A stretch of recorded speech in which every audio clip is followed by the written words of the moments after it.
اللہم صلی علی محمد و آل محمد و عجل فرجہم۔ آج میں اسلام کی مشہور شخصیت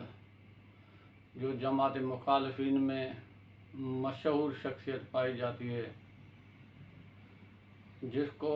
آل رسول صلی اللہ علیہ وسلم سے بڑھ کر سمجھا جاتا ہے اور اس کی اتباع کی جاتی ہے اور اس کو امام سمجھا جاتا ہے اور اس سے اسلام لیا جا رہا ہے، اور اس کے بارے میں بہت ساری جھوٹی حدیثیں گڑھی ہوئی ہیں جو اس گفتگو کے دوران مومنین کو اور جماعت مخالفین کو بھی پتہ چل جائے گا کہ آیا اس کے بارے میں جو حدیثیں ہیں وہ صحیح ہیں یا نہیں ہیں۔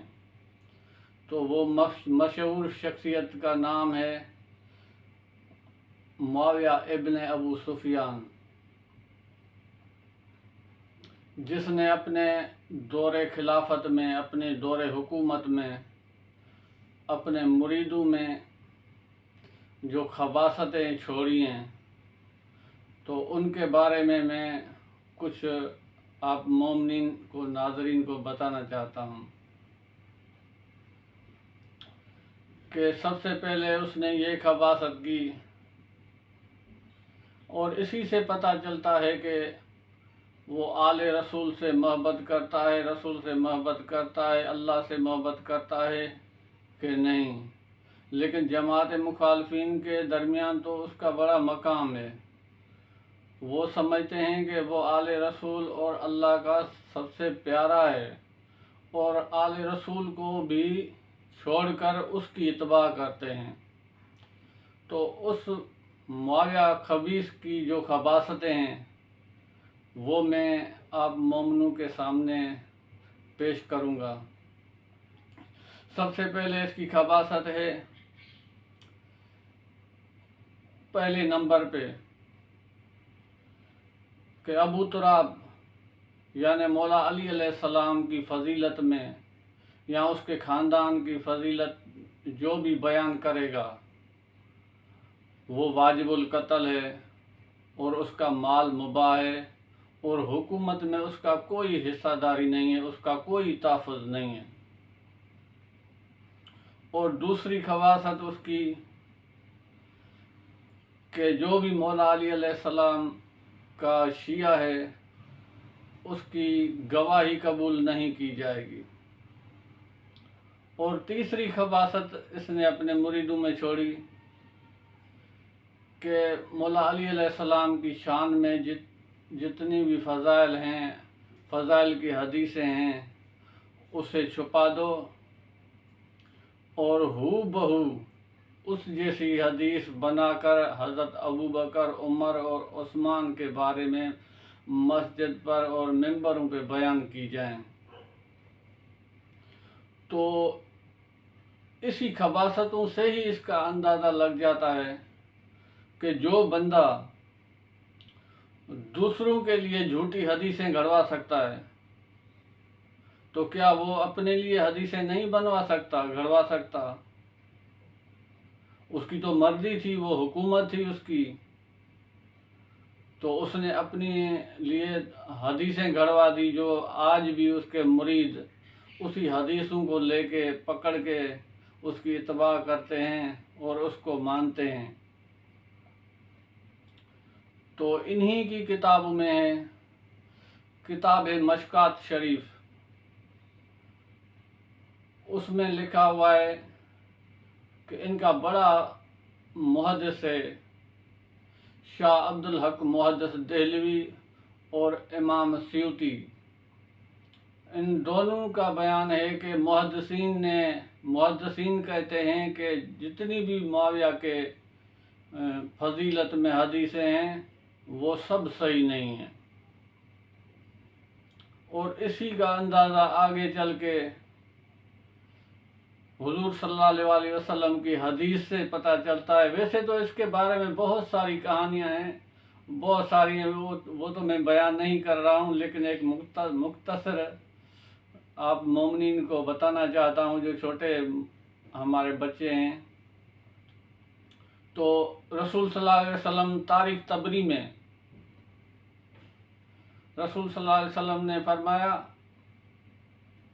کہ جب معاویہ کو میرے منبر پر دیکھو تو اسے قتل کر دینا۔ تو اس حدیث سے یہی پتہ چلتا ہے، اب اس میں جماعت مخالفین بہانہ بھی نہیں بنا سکتے کہ جی یہ تو وہ رسول صلی اللہ علیہ وسلم اس نے کلمہ پڑھنے سے پہلے فرمائی ہوگی، اس نے کلمہ نہیں پڑھا ہوگا، بعد میں تو اس نے توبہ کر لی، اسلام قبول کیا، اسلام کا وفادار ہو گیا، آل رسول سے محبت کی اس نے۔ تو یہ بہانہ تو اس حدیث میں بالکل ختم ہے کہ رسول صلی اللہ علیہ وسلم نے واضح بیان کر دیا ہے کہ مسلمان بھی ثابت کر دیا ہے، اور یہ بھی بتا دیا ہے کہ وہ میرے منبر پہ بھی بیٹھے گا اور میرا جانشین بھی بنے گا، خلیفہ بھی کہلائے گا، امت کا امیر بھی کہلائے گا۔ تو اس سلسلے میں اتنا کہنا چاہتا ہوں، یہ جو جھوٹی حدیثیں ہیں، یہ جھوٹی حدیثیں گھڑ کے اس کا شان مرتبہ بلند کر رہے ہیں، تو کیا حضور صلی اللہ علیہ وسلم کی حدیثیں یہ ان کو یاد نہیں ہیں؟ حالانکہ وہ خود گھڑی ہوئی ہیں، وہ اپنے دور میں اس نے خود گھڑوائی ہیں۔ دوسری کتابوں میں بھی ہے کہ اس نے حضرت عمر، ابو بکر اور عثمان کے بارے میں جھوٹی جھوٹی حدیثیں گھڑوائی تاکہ شان مولا علی علیہ السلام کم ہو جائے، کیونکہ وہ دشمن تھے۔ اب ان سے جماعت مخالفین سے اگر کوئی بحث مباحثہ ہو یا نہ بھی ہو تو وہ اتنا اس کی تعریف کر کے تھکتے نہیں ہیں کہ وہ مولا علی کا دوست تھا، ان میں کوئی ایسی ویسی بات نہیں تھی، وہ بھائی بھائی تھے۔ جب بھائی بھائی تھے تو پھر اتنی جنگیں کیسے کی؟ بغیر تو خود کو مسلمان کہتے ہو، اہل سنت کہتے ہو، رسول کی سنتوں پہ نہیں چلتے، تو تم لوگوں کا کلمہ کیا ہے جو آل رسول کو چھوڑ کے کسی غیر کے پیچھے چل رہے ہو، جو بتوں کو پوج کے ڈر اور خوف کی وجہ سے اس نے اسلام قبول کیا؟ اور تقریباً صحابہ جتنے بھی، ابو سفیان ہو گیا، اس کا باپ ہو گیا، اور دوسرے بھی ہیں، خالد بن ولید ہو گیا، یہ جتنے بھی تقریباً ہیں، یہ فتح مکہ کے بعد ڈر اور خوف کی وجہ سے انہوں نے اسلام قبول کیا تھا۔ تو ان کا تو اسلام ہی پورا سچا ثابت ہی نہیں ہے،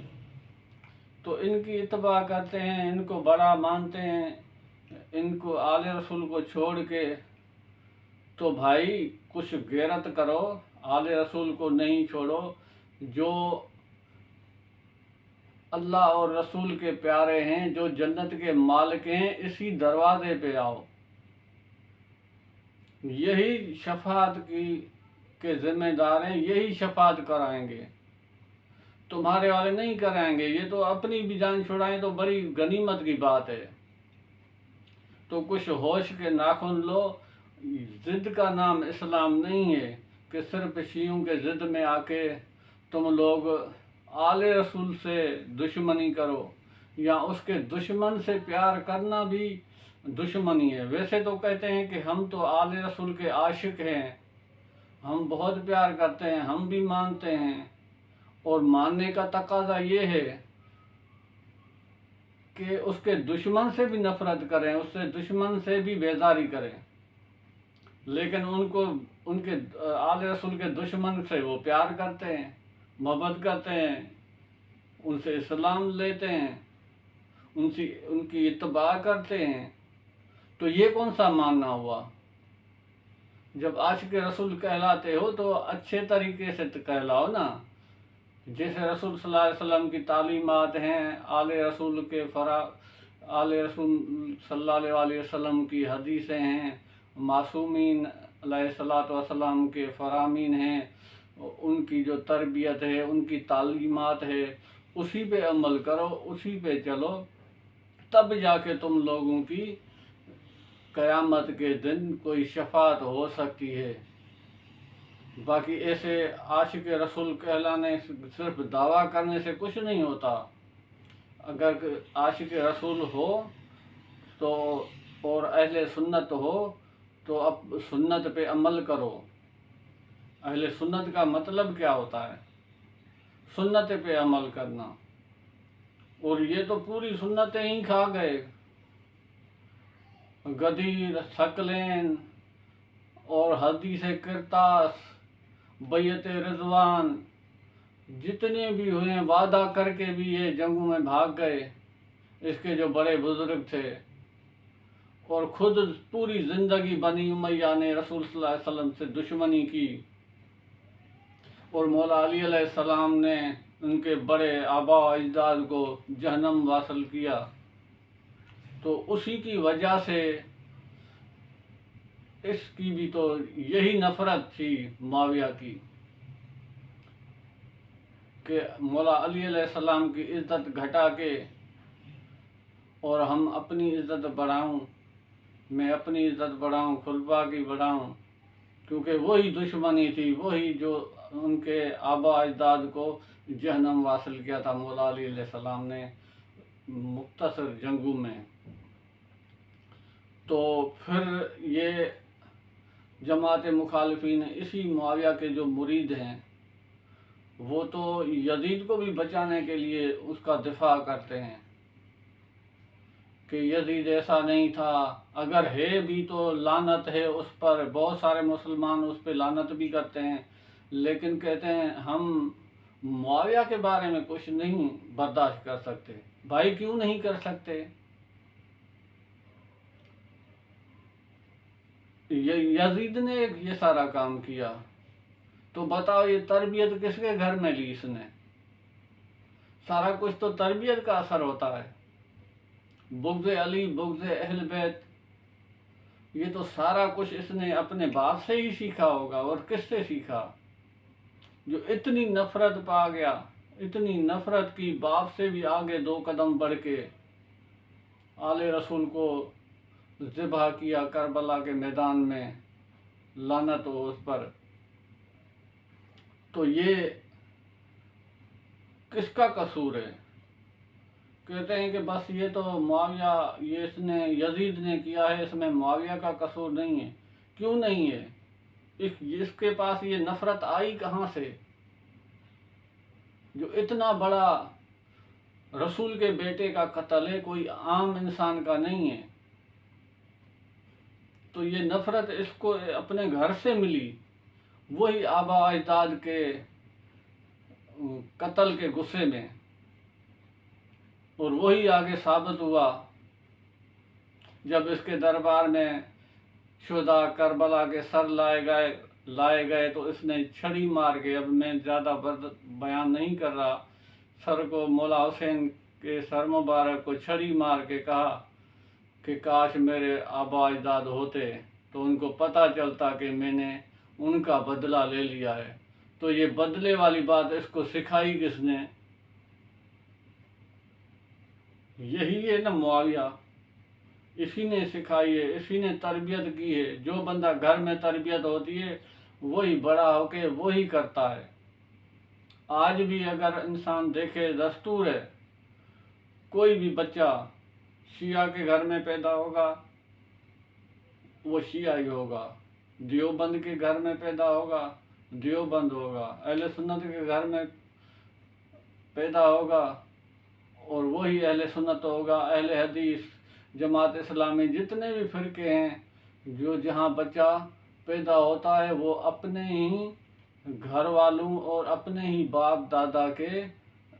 فرقے پہ چلتا ہے، ان کے کہنے پہ چلتا ہے، اور کیونکہ